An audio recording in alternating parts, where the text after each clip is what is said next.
Open Gemini by heading over to gemini.google.com on your browser.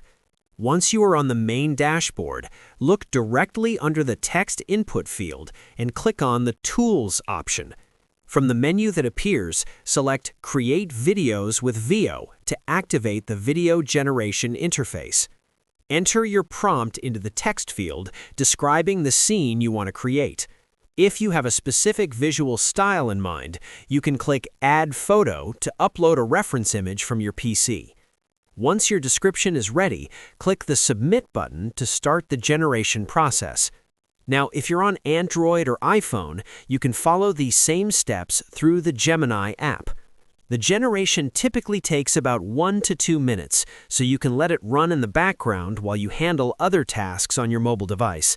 Same result, just a portable way to create AI content. Once the video is ready, click the Play button to review the output.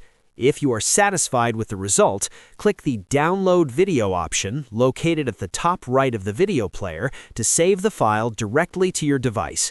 You now have a high-quality AI-generated video ready for your project. If this helped, drop a like and subscribe. Also, press the bell icon for more tech tips. Thanks for watching.